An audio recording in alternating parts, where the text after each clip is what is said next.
We did it! Okay, so we'll do one more high five. Right. Because it's been a record-breaking year for the Athenæum.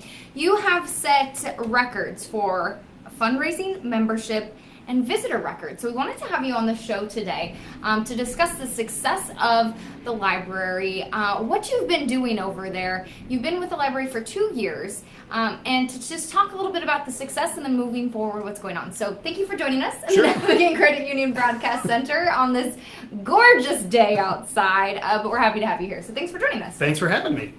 So let's talk about, first of all, let's talk a little bit about how you pronounce the Athenæum and kind of where the history of the name comes from. Because I was like, I can't be the only one who gets confused on how to pronounce this thing. So the proper, the way that you're supposed to pronounce it is Athenæum. Okay. And it's sort of like Athena and then the last part of museum. And that's kind of what it is. It's sort of a temple of Athena. It's a temple of wisdom, basically. I like that. So 179 years, quite a history with over there. What's it like just to be in a building like that? It's magnificent. The Athenæum is a beautiful place. It's very it's uplifting to work in a place like the Athenæum because you're surrounded by books, you're surrounded by very smart people, and it just feels very homey there. It's very welcoming and warm. I like that. And I mean, every time you go by it, whether you've been in it or not, it screams, come here, learn something, be a part of this, right? Yeah. Well, it's interesting is, I moved to Providence about 2 years ago, and I can't tell you how many people I've met who have walked by the Athenæum, which is built like a Greek temple. It's at the corner of College and Benefit Streets. And a lot of people I talk to who have been here for a long time say they've walked by the building so many times, but they've never gone in because they're a little intimidated by the edifice. Yeah. But then when you get inside, it's one of the most beautiful libraries in the world. It's really magnificent. So talk to me a little bit, let's get into this. So the library breaks fundraising, membership, and visitor records. Let's start with fundraising. When you stepped into the doors 2 years ago, you've been here for 2 years, talk to me just a little bit about how important fundraising is as part of the mission to put out programs when it comes to being established. Well, fundraising is critically important in any nonprofit organization, and the Athenæum's no different. And it's especially important in cultural institutions like the Athenæum, which are very focused on the humanities. And the humanities are always kind of the forgotten stepchild of the fundraising mix. So fundraising is critically important. You need the money to do the things, to do the exciting programming, and also to repair the building, because the building is 179 years old. Things are happening to it. It needs to be repaired. The roof needs to be fixed, and other things need to happen.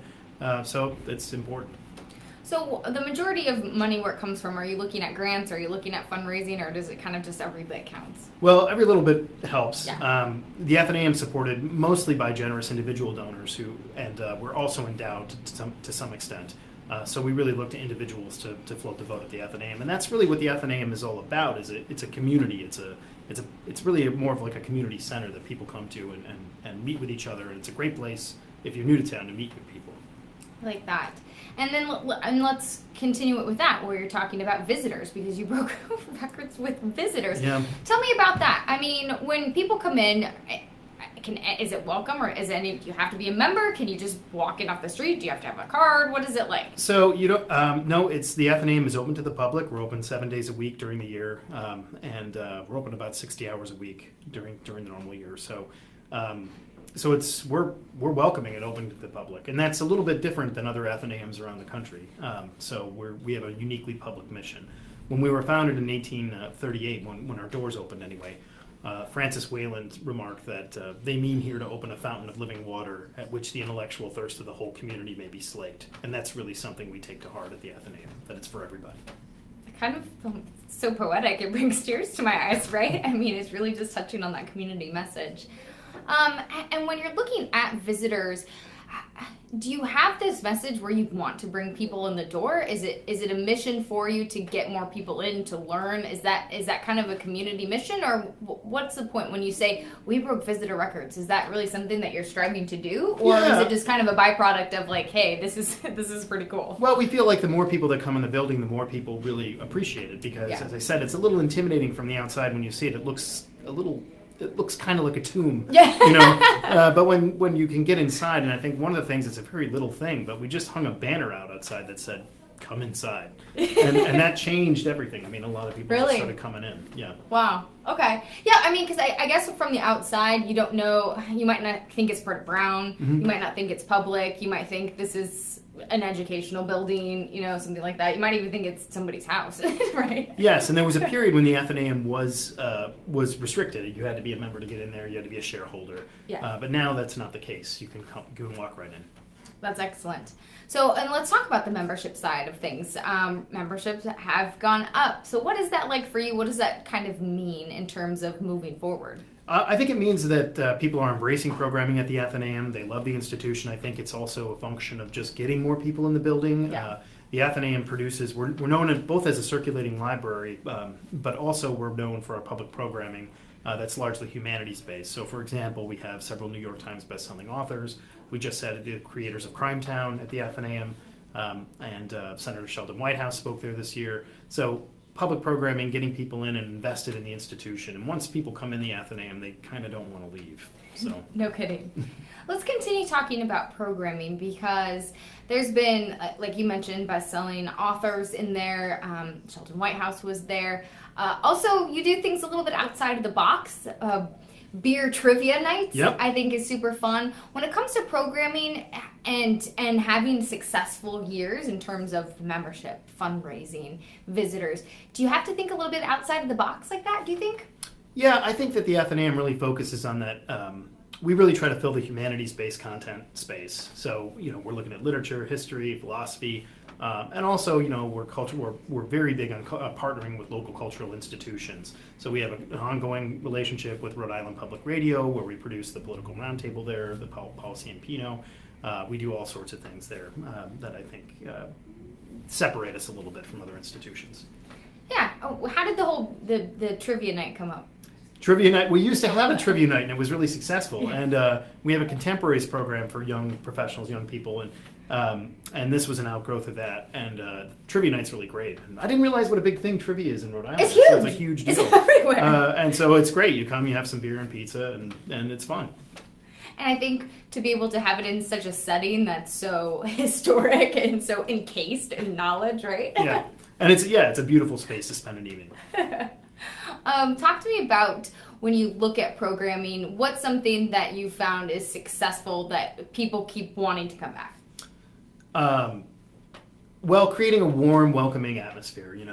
Our programs start, they're very informal. You come in, you have some wine, you talk to some people. There's about a 20-minute session where that happens. And really getting a chance to know other people in the community and interact with them. It's not like you are sitting in a theater and you can't talk to the person next to you. It's more convivial than that. And very intimate. We try to create intimate, personal experiences for people. I like that. So moving forward, what's kind of on the plate for you? You've had some successful programming in the past. Moving forward, kind of what's on tap? So we got a lot of things going on. We produce about 120 public programs a year. We have several reading groups going on. We've got the curators from the African American History Museum are coming to talk. We've got Stuart Whitehurst from Antiques Roadshow is coming to talk. Awesome. Yeah, and several authors and historians as well. So it's going to be a great season.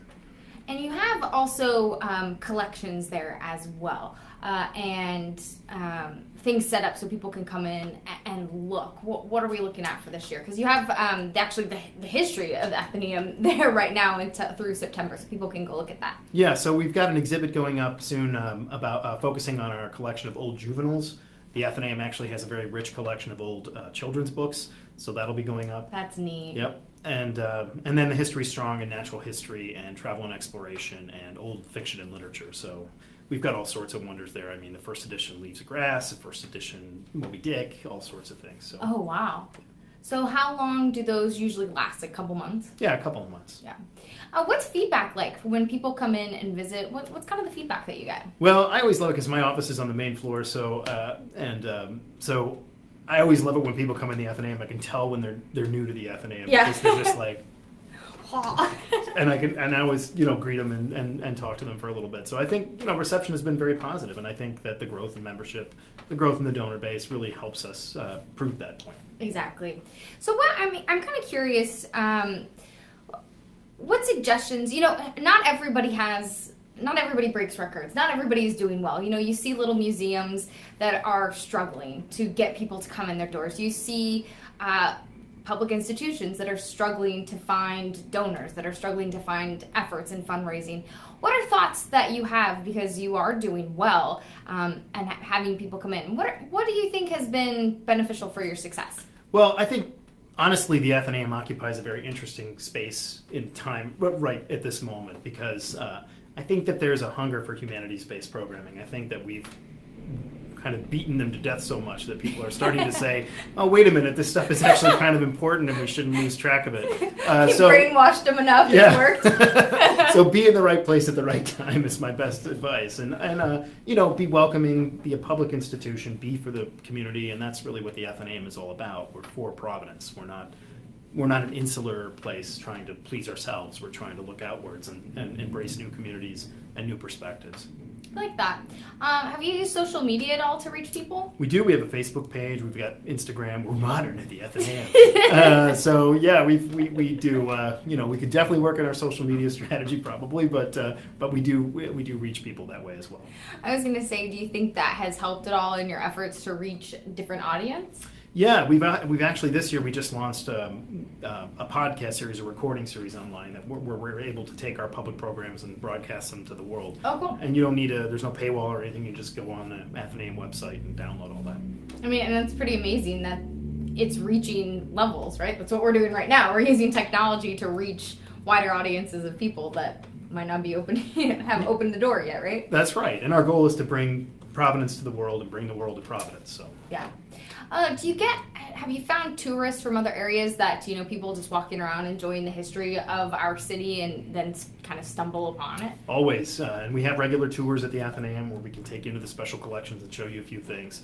But yes, always people are walking into the Athenæum and just staring there agog at the magnificence of the place. What's it been like for you to just be part of this, to help set records, to be part of the city and to be part of the Athenæum? Oh, it's been fantastic. I mean, I've got a great staff and I've got a great board, and they're really the reason for our success. And, you know, just to be around all these talented people who really want the best for this cultural institution is really rewarding. And so tell me just a little bit about, we kind of talked about what's moving forward in terms of programming, but you have this, you know, substantial year. Moving forward, what goals do you set for yourself? So we have aggressive goals at the Athenæum. It's our job to really increase the membership base and the donor base. It's really critical for us. So, you know, we're looking to increase our membership. We're looking to reach new communities. We're looking to produce exciting programming that speaks to the needs of the community. And can you share those with us? Some of the programs? Specific, yeah. Sure. So we've got, as I mentioned, we've got Stuart Whitehurst from Antiques Roadshow on September 29th. We've got curators from the African American History Museum. We've got, Daniel Mendelsohn, who's an internationally best-selling author, coming to speak in the fall. We've got a continuing education series going on in the fall on the English Country House, which will be interesting.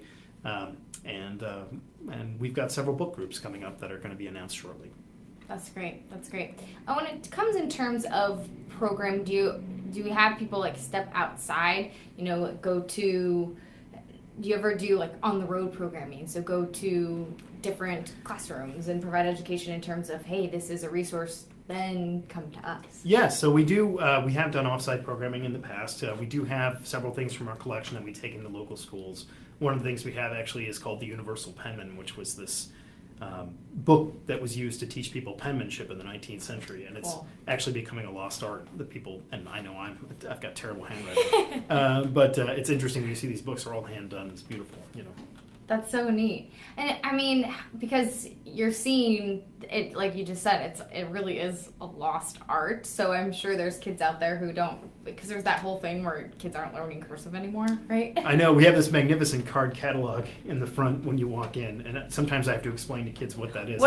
This is a card catalog, kids, and this contains information that other places don't need. What is that? Anymore. Doing decimal system? What is that? I have to kind of remember, right, what it is. Exactly. How it all works. And how do you mix, I mean, in terms of that kind of just piques my interest, how do you mix using technology with history to provide value? Well, That's an interesting question. So we're technologically challenged at the Athenaeum. We're just starting to look at our collections more from a technological perspective to see, for example, we're engaging on a digitization project right now. We're looking at documenting our things, getting an interactive database of our collections online, and making sure that the public has access to them in a way that people are using different media now to get their information. So making sure we have everything current. But it's a big challenge. It's a challenge for all libraries. Yeah, no kidding. Do you think moving forward that can be beneficial? Like the better you do that, the more rapidly you do that, the more beneficial it'll be? Of course. I mean, the hard part is getting the system in place. And once you have the system in place, then adding to it becomes an incremental process. But it has to become part of your workflow. But yes, I think it's beneficial to the world to see what's in many of these libraries. Yeah.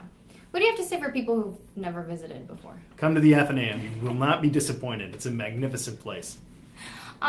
In terms of stuff that you have there, books, artifacts, anything like that, what do you think your favorite thing is?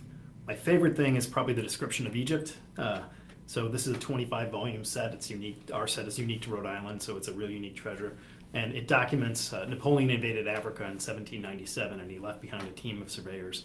And they documented what they found in ancient Egypt, and it's magnificent. It's unbelievable. So all kinds of things you can find. Yeah. Oh, that's amazing. Matt, Executive Director of the Providence Athenæum. Did I get it right that time? You did well. You've said it enough to where I probably should get it by now. Setting records in terms of visitors, fundraising, and membership. Congratulations, and looking forward to the next season. I know you guys are kind of on summer break for right now, right? Yeah, we'll be closed for the first 2 weeks in August, but then we'll open back up. Everybody deserves a little vacation. Yes.